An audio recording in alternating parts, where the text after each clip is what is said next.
Let's talk about something that's, well, it's one of the hardest things we go through, the end of a relationship. But what about when it's ending and it feels like you're the last one to know? Today, we're going to get into that really tough but really important topic, how to see the signs that your partner has already checked out, even if they're still right there next to you.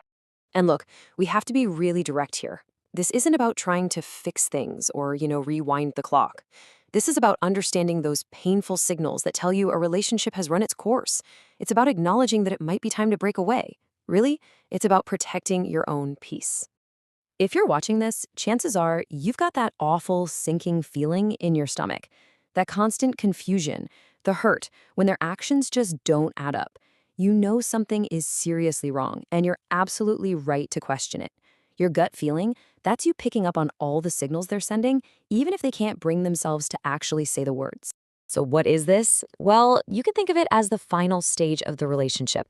It's that phase where a partner has emotionally left the building. They stop using words to communicate how they feel and start using their behavior.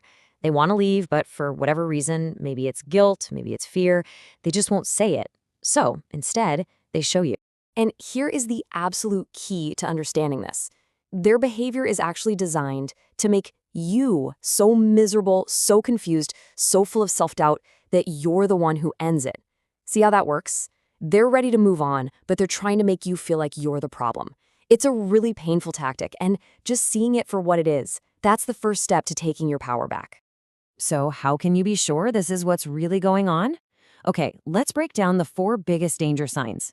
These are really clear shifts in how they act that show they're pulling away and trying to push you away. The first one, and this one is often the most jarring, is the huge switch from affection to just avoidance. Just think back for a minute. How did things used to be? Remember when they always made time for you, called you all the time just because? And now? Now it feels like they're actively avoiding you.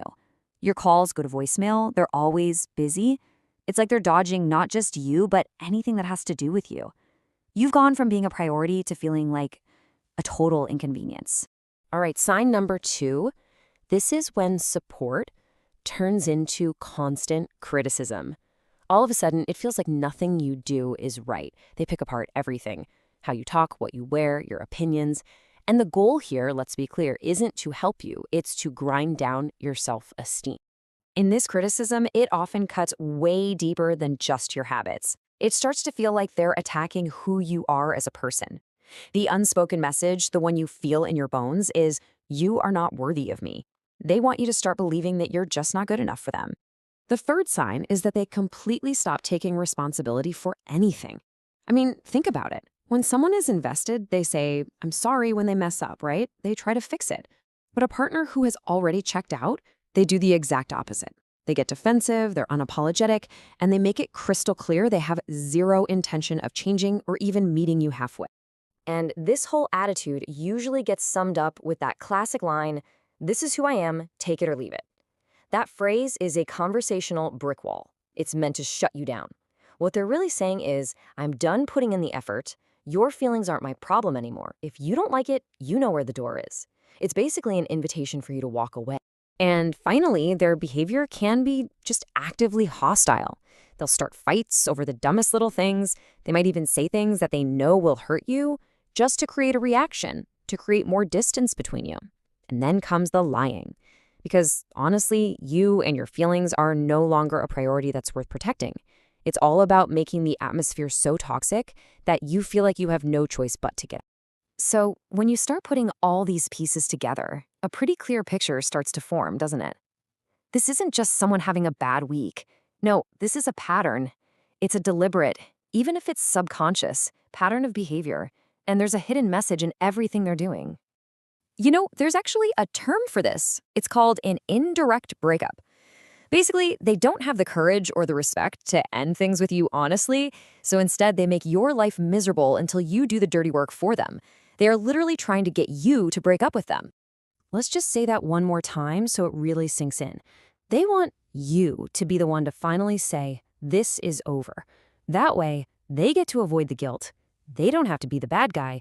It's their way of getting out of the relationship while trying to keep their hands clean.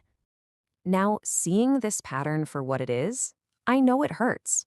A lot. But you know what? it's also incredibly empowering. Because once you see what's happening, you can stop blaming yourself and you can start to make a choice. Your next step isn't about them anymore. It's about you. It's about choosing your own dignity, your own self-respect. So what does that actually look like? Well, first, stop forcing it. You can't make someone stay who is trying this hard to leave. Second, give them what they're so desperately indirectly asking for and leave. Make that brave, powerful choice to walk away. And finally, turn your focus forward. Your energy is precious. Start investing it in your own future, your own happiness. And as you do move forward, I really need you to remember this. Their inability to end things with honesty and respect says everything about them and nothing about you.